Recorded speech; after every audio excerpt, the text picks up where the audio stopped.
Hello, this will be questions 11 through 19 of the summer 2019 final exam for MA 303.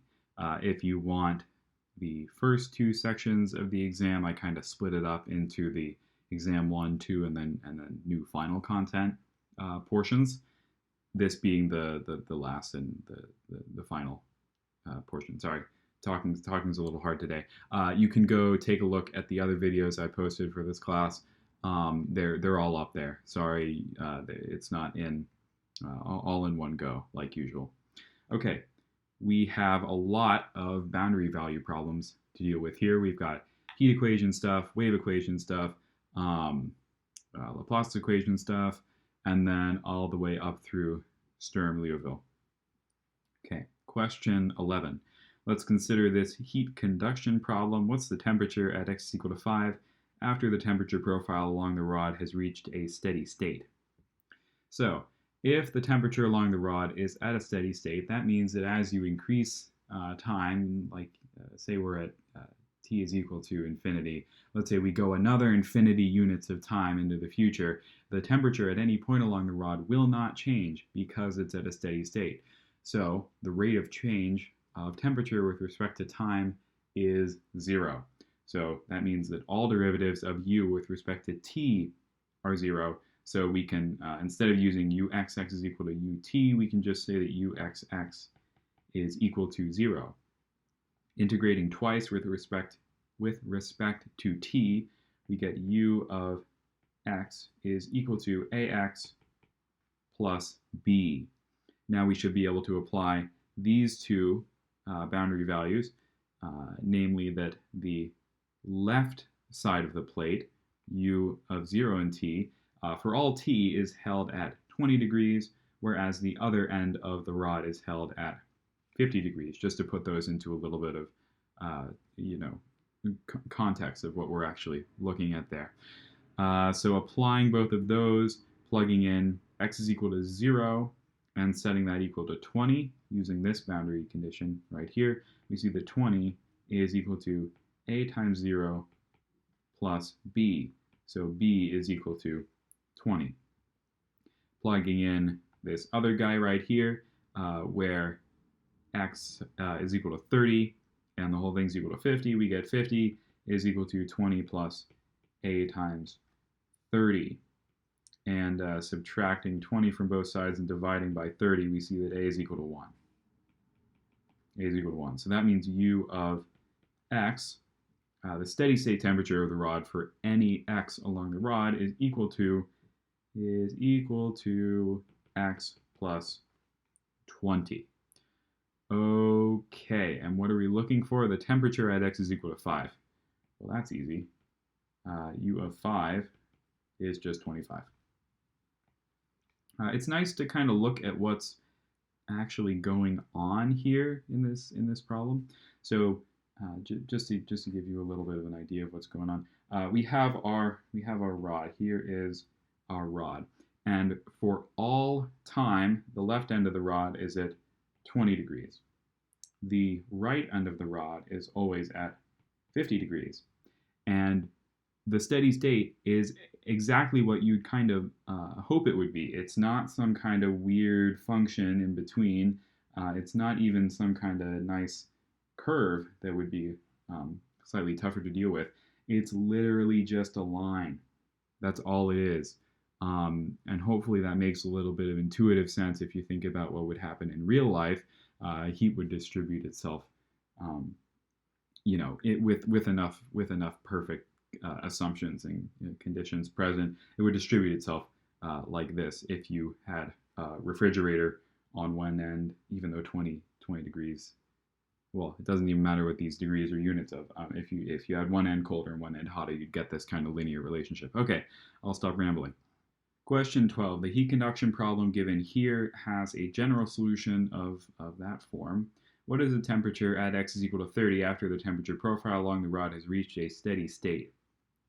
So in all these questions where they're asking us about steady states, we're assuming that t is enormous. T is big enough so that any new change in t, any small step through time into the future, into the past, has no effect on the temperature at any point along the rod. So assuming enormous t, we can write down our steady state general form. That's u of x, and instead of t, we really don't need a t because remember this isn't dependent on t, it's steady.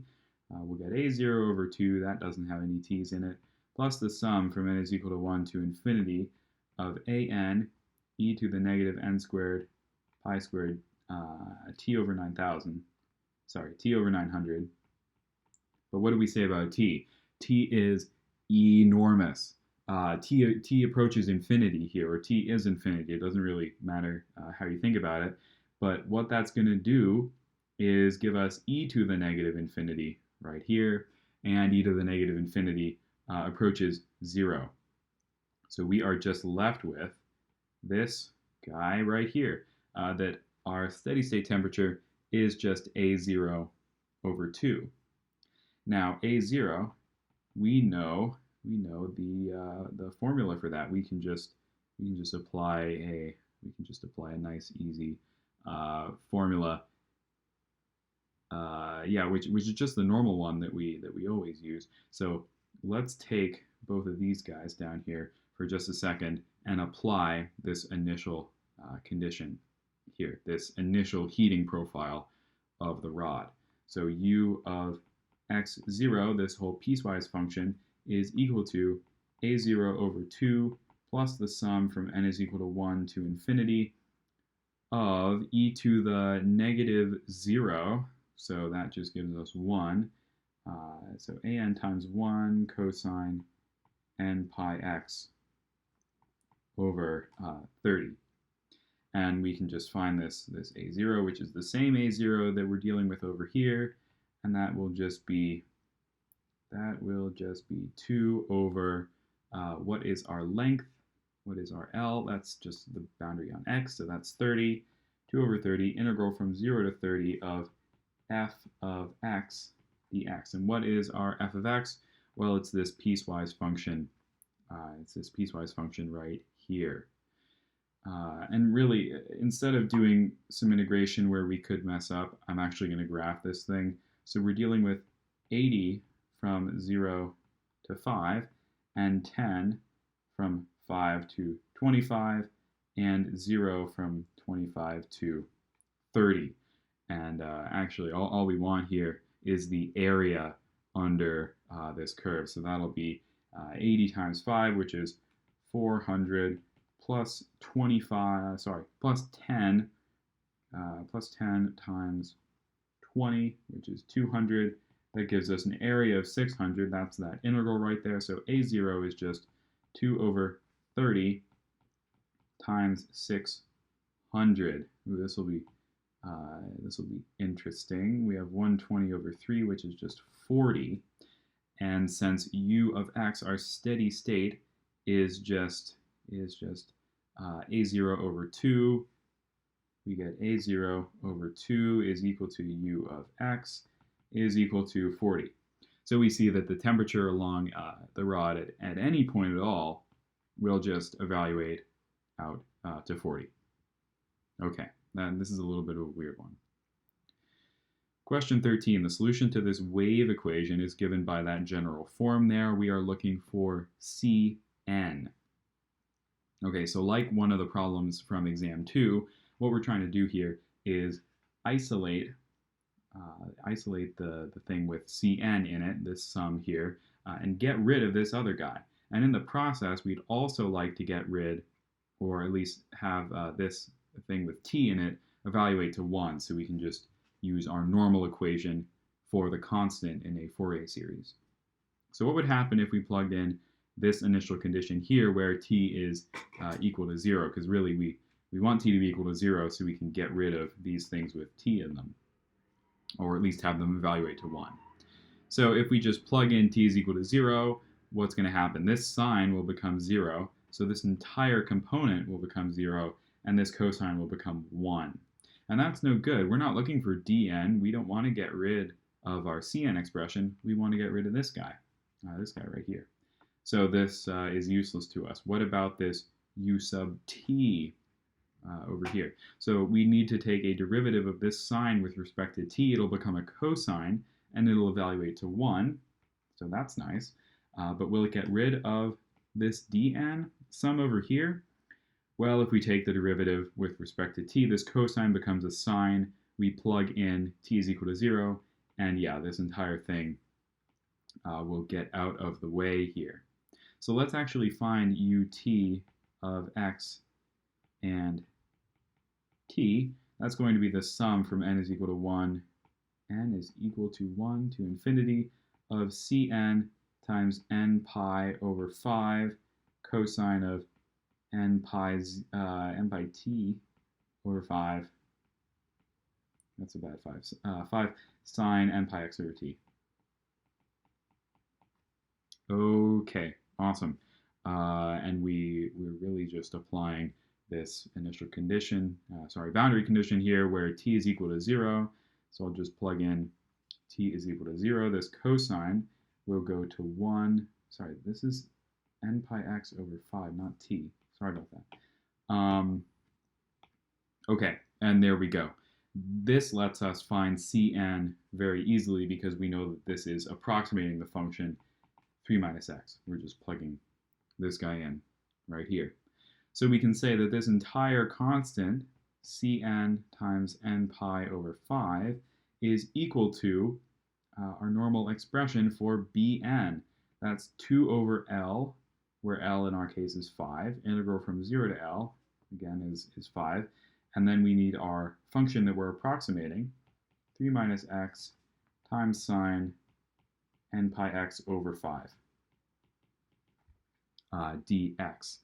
And multiplying both sides by 5, dividing by n pi, we should have exactly one of these equations here. Let's just make sure cosine's bad, 2x is bad, and that guy is also no good. Okay, A matches everything perfectly, and it's correct, which helps too.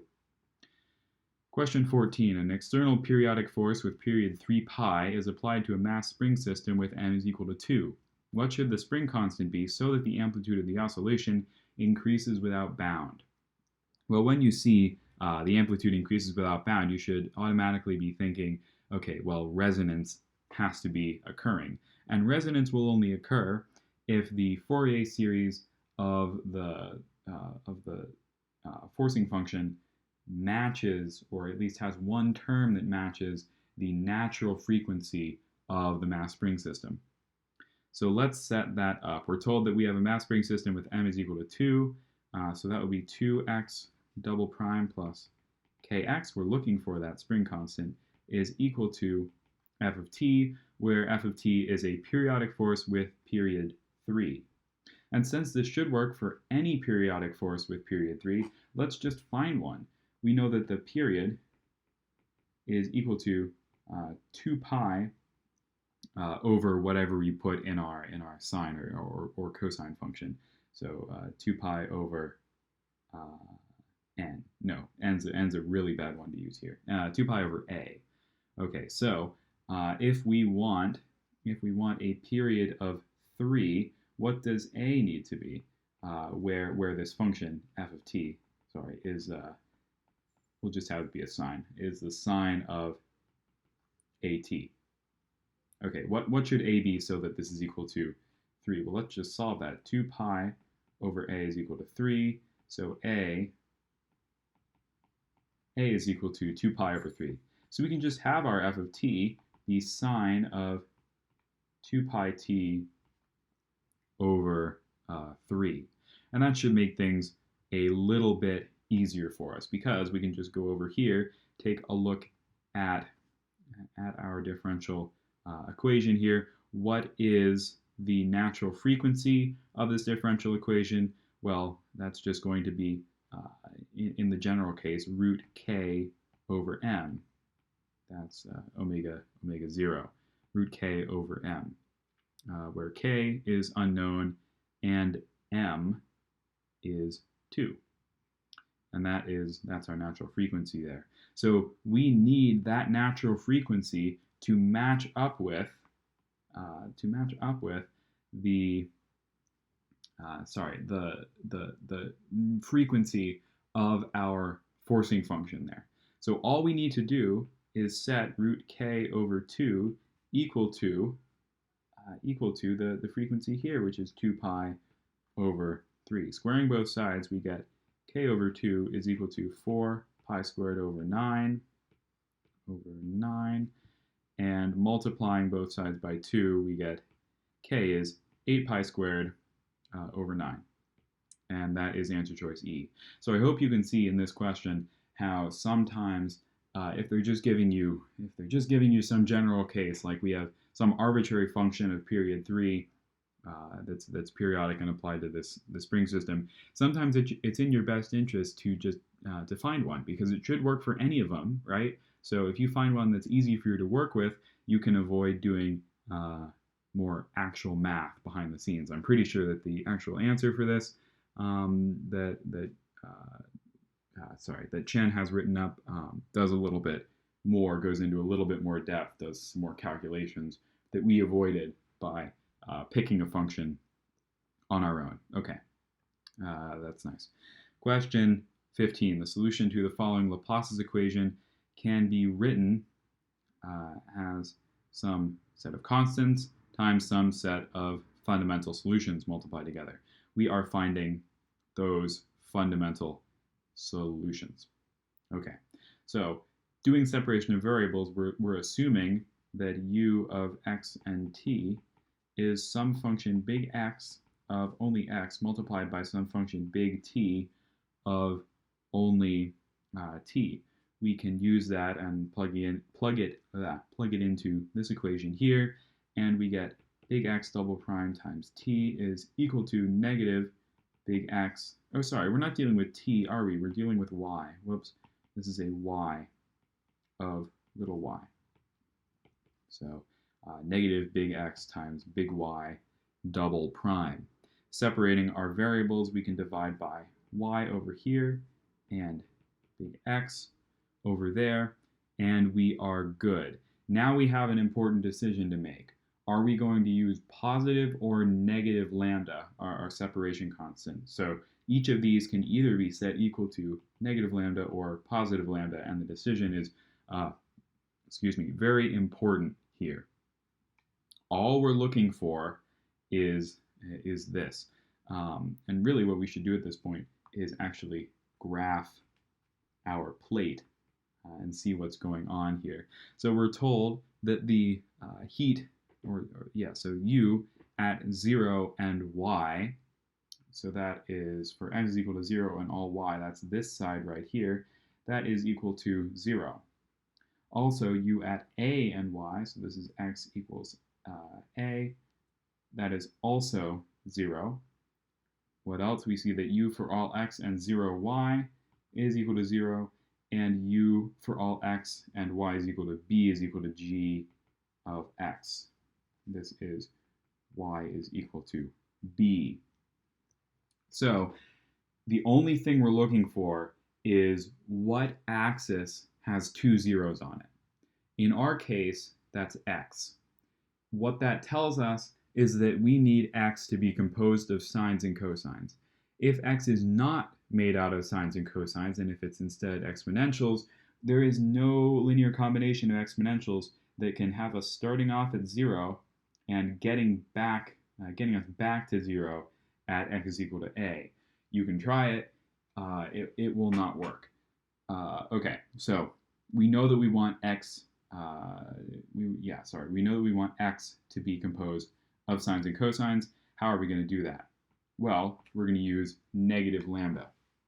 By using negative lambda, we can take our x equation and expand it out. We get x double prime plus lambda big X is equal to 0 by multiplying this x over and adding it to both sides.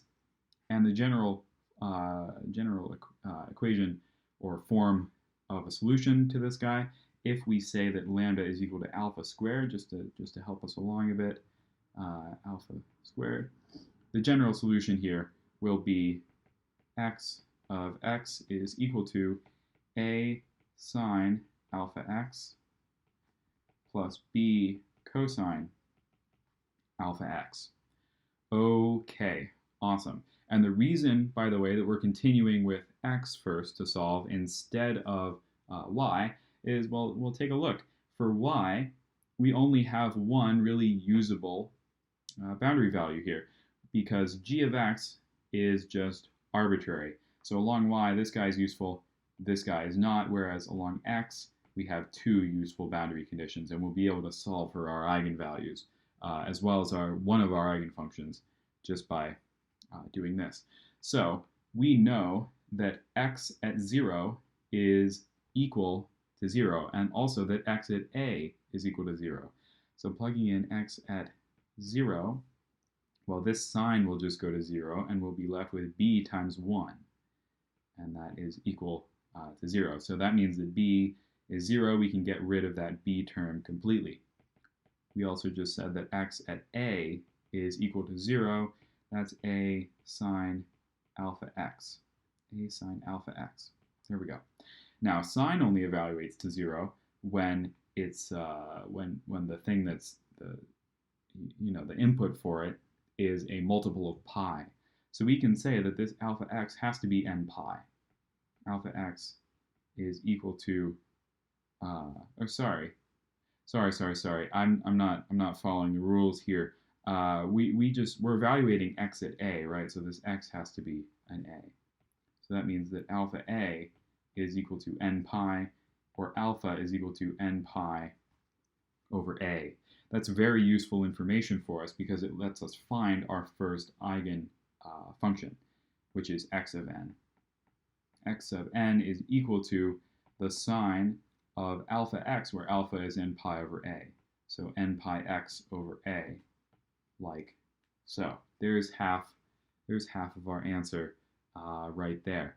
Now, for y, we'll need to also solve that differential equation that's just given right here. So we'll get y double prime minus lambda y is equal to 0. And the general form of this ordinary differential equation, the general form of its solution, will be y of y is equal to a sine h, the hyperbolic sine of, yet again, if we assume that lambda is alpha squared, of alpha y plus b cosine h of alpha y. And now we only have one particularly useful boundary condition here, which is that y at 0, like we drew over here, y at 0 is equal to 0. So y at 0 is equal to a times the sine of 0, which is 0, plus b times the hyperbolic cosine of 0, which is 1. So this is b, which is equal to 0. So that leaves us with y of y is a sine h of alpha y. We know what alpha is. That's n pi over a. So n pi y over a is right here. And just turning this into eigenfunction form, we get that yn is sine h of n pi y over a. Okay, those are our two eigenfunctions, and since u of x and t is just these two multiplied together, the same holds for un, which is what we're looking for. Un is xn times yn.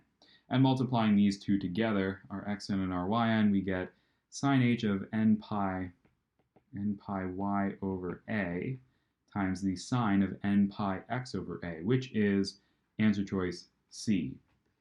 So, stepping back for a second and going over the whole process for a Laplace's equation question, really the first thing that you should do is draw this. Draw the plate, draw what's actually happening, and identify which axis, which direction has two zeros on it. And remember that you want that to be composed of non-hyperbolic sines and cosines. Now you can move forward a little bit and apply your separation of variables there, and you'll get two ordinary differential equations. You need to set lambda correctly so that you end up with sines and cosines on the correct axis. Let's say that g of x was actually here, and we had a 0 here. We would need to choose positive lambda so that our y differential equation became y double prime plus lambda y is equal to 0, just for example. Then you continue solving the axis that has two usable boundary conditions. In our case, that was x, where both were left at 0. And when we did that, we ended up being able to solve not only for the eigenfunction for x, but we also got the eigenvalue here. Alpha is equal to n pi over a. That's not actually the eigenvalue, that's the square root of the eigenvalue. So lambda is equal to n squared pi squared over a squared. Not that it really matters. But then we're able to move on to the other axis, the one that we only have one usable initial. So I keep saying initial condition. They're not initial condition. One boundary value. Oh my God. I cannot talk tonight. Where we only have one usable boundary condition, and we're able to just use that to solve for our other eigenfunction. And then you just have to remember that we have to multiply our eigenfunctions together to get un. And we're done. So sorry, I cannot talk today. Question 16, find the eigenvalues and eigenfunctions of the given boundary value problem. Assume that all eigenvalues are real and that n represents a positive arbitrary number. Okay, we have to deal with three different situations when we're solving this kind of general boundary value problem. Lambda could be greater than 0, lambda could be equal to 0, and lambda could be less than 0. We have to analyze all of these, and we have some rules. We have some rules to deal with. So yn must not be 0. So we have to have a non-zero eigenfunction. Also, lambda n must not be 0. And with those two rules, we can make a lot of progress here. So let's say that alpha is greater than 0. Then the general solution will be y of x is equal to a cosine alpha x plus b sine alpha x, under the assumption, and I'll just put it up here, that lambda is equal to alpha squared. Now applying these conditions right here, we get y prime of x is equal to negative a alpha sine alpha x plus b alpha cosine alpha x. Plugging in x is equal to 0 here and setting that equal to 0, that will get rid of this cosine completely. And then plugging in x is equal to pi and setting that equal to 0, we get negative a alpha sine alpha pi is equal to 0. And since b is already 0, what would happen if a was 0 to fulfill this expression here?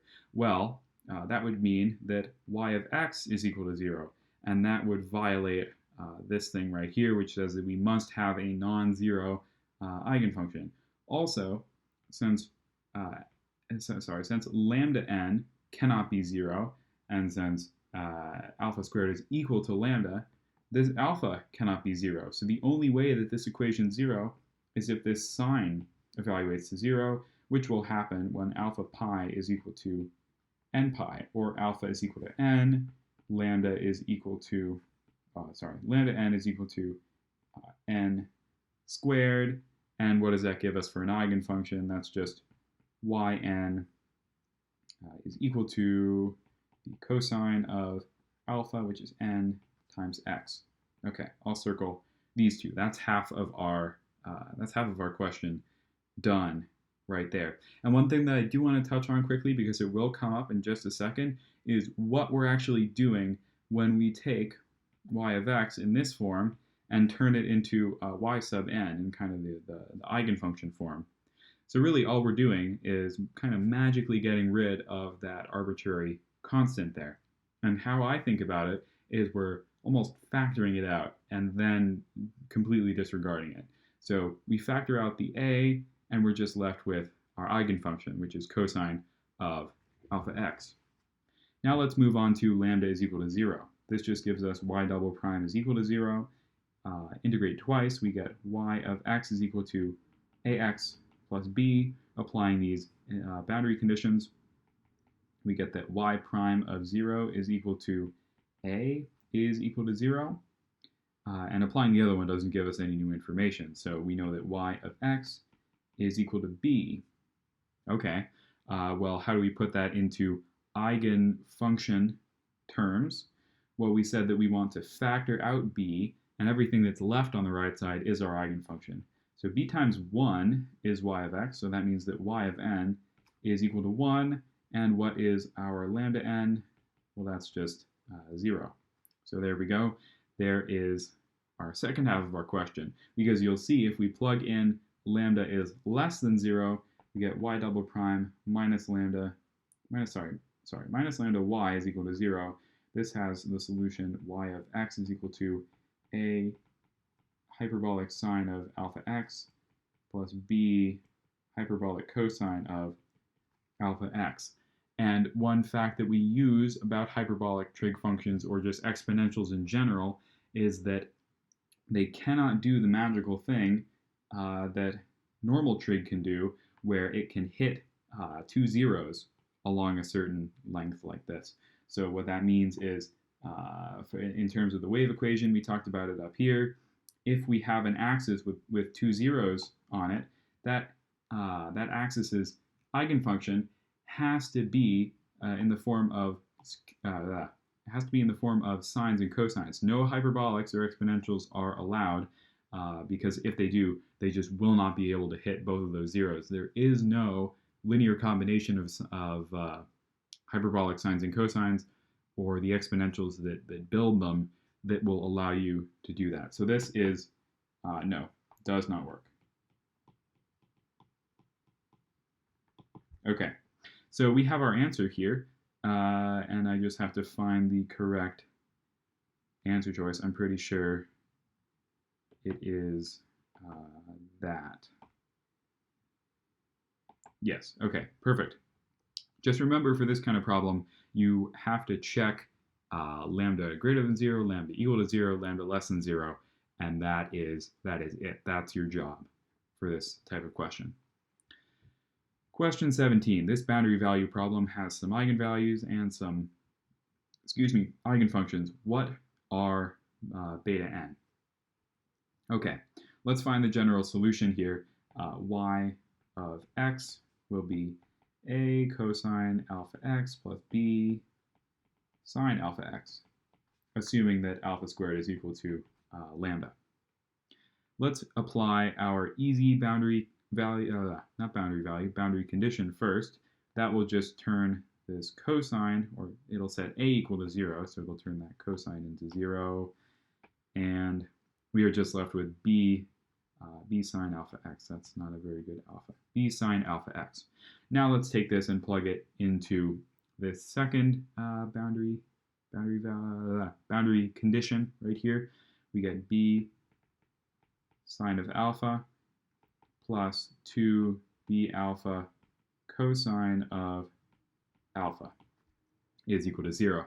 And remember that that the solutions to this equation are really what we're after here.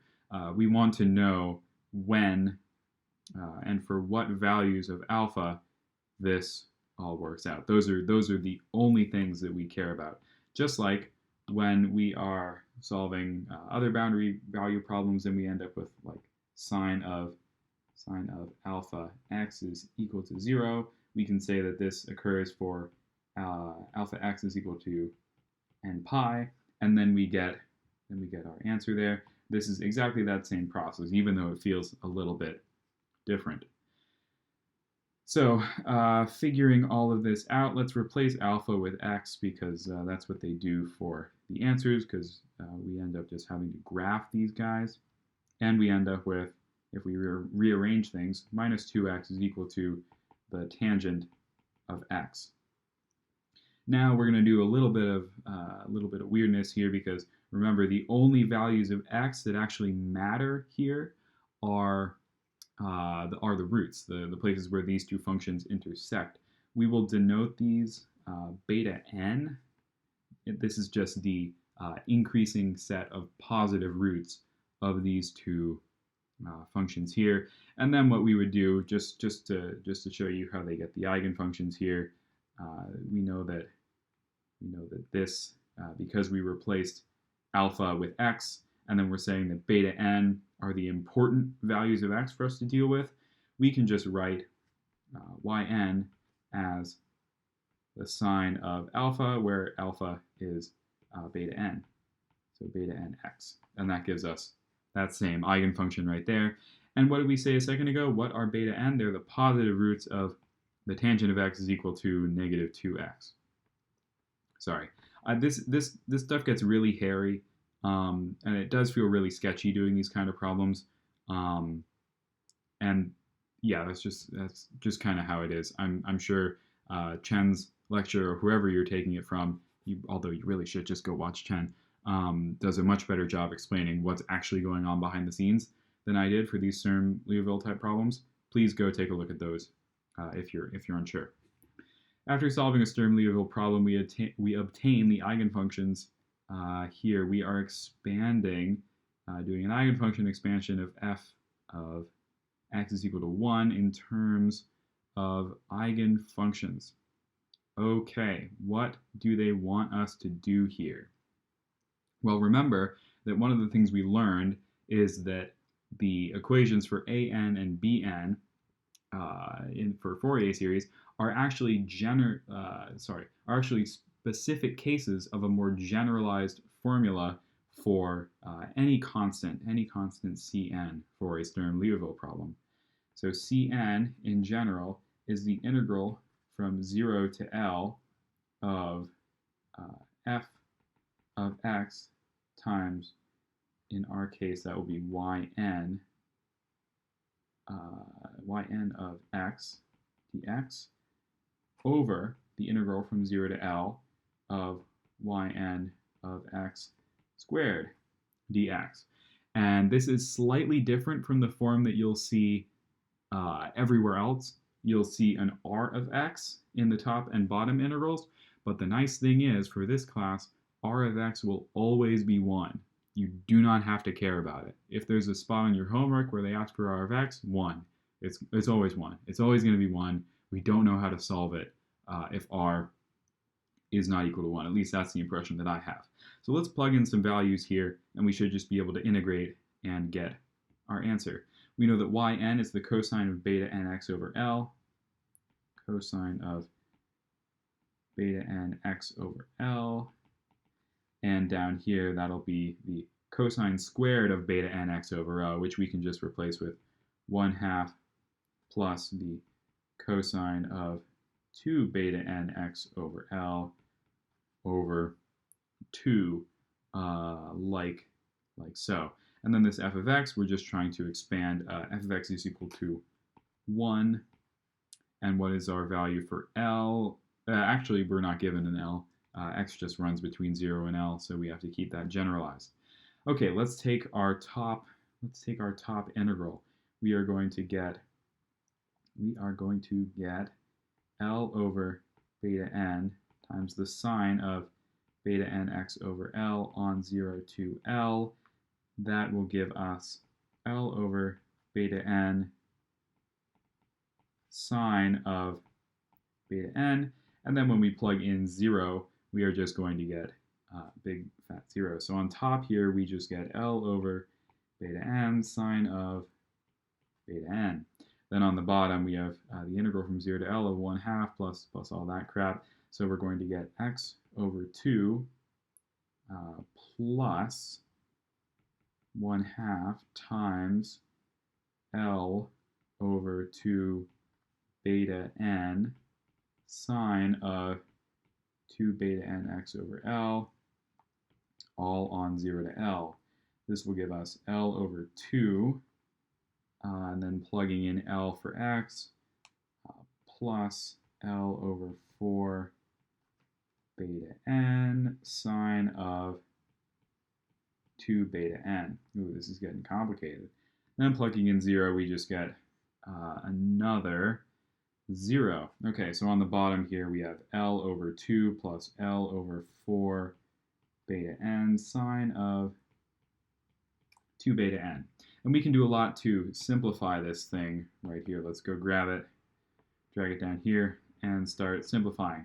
So we see that there's an L multiplied by everything here. So we can get rid of all those, because we could factor out an L on the bottom and an L on the top, and then just divide them and get 1.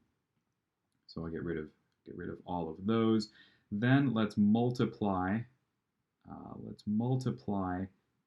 the numerator and the denominator by beta n. That'll give us beta n here. That'll cancel this guy out, and it'll cancel this guy out, and we're just left with 1/4. Now let's multiply everything by 4. Why not? We get 4 there, 2 there, and 1 there. So this isn't an exponent, by the way. That's just beta n, and we have plus. Okay, that should be it. Let's see if we have an answer choice. Yes, we do. That is D.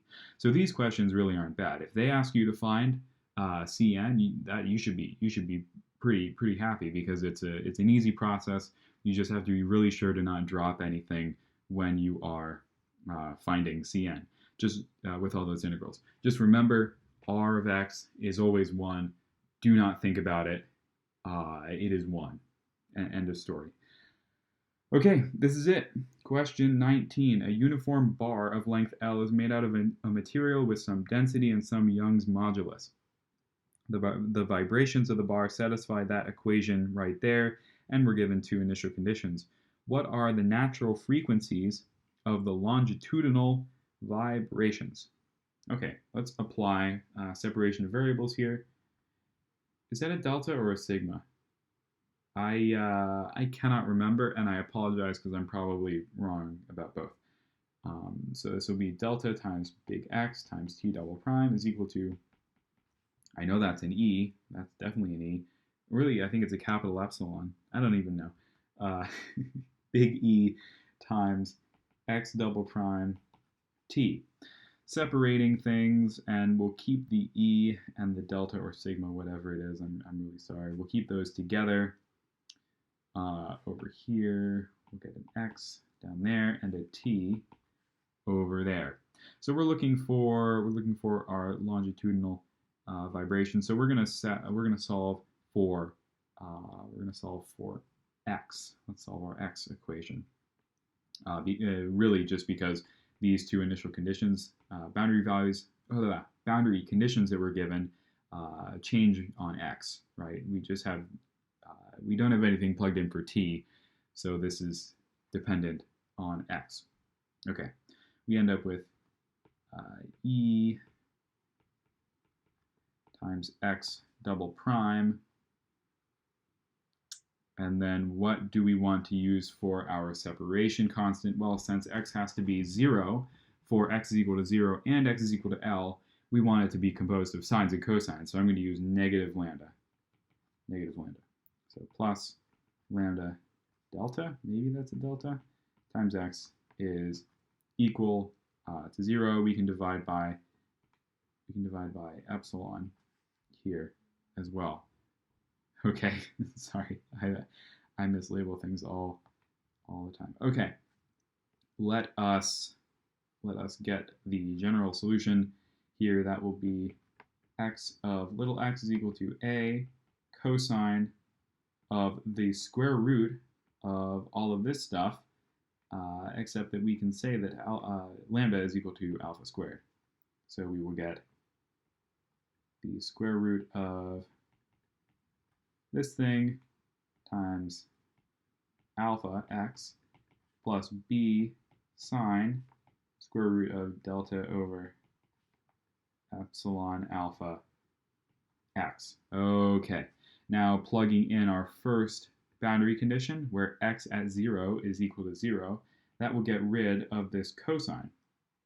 And now all we have left to do is plug in x at L and make sure that that's also equal to 0. So plugging in x at L, that is b sine square root of delta over epsilon, alpha L is equal to 0. And we know that this will only occur when this guy is n pi. So the square root of delta over epsilon times alpha L is equal to, that's a capital, and we want a little n pi. Okay, noting here that the longitudinal vibrations, the frequency of those vibrations will be given by alpha in this case. So dividing both sides by L, and then dividing here, we'll get the square root of E on the top this time, or epsilon, whatever, over delta.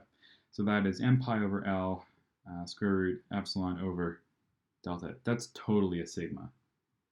That's 100% a sigma. Sorry, I gotta do this. Lowercase sigma. No, it's not a sigma. Lowercase delta? Yes, it's a lowercase delta. Okay, I'm not crazy here. But also we're done. That's it for this. I really do hope that this was helpful. I forced myself to go back and redo a couple of these questions. Maybe you noticed the cuts, just because I was pretty unhappy with those explanations. But you know, I'm done with the course. Motivating myself is hard these days. But hopefully, a couple extra people got a little bit more out of this than they would otherwise. Okay, that's it for me, and have a lovely day with many boundary value problems.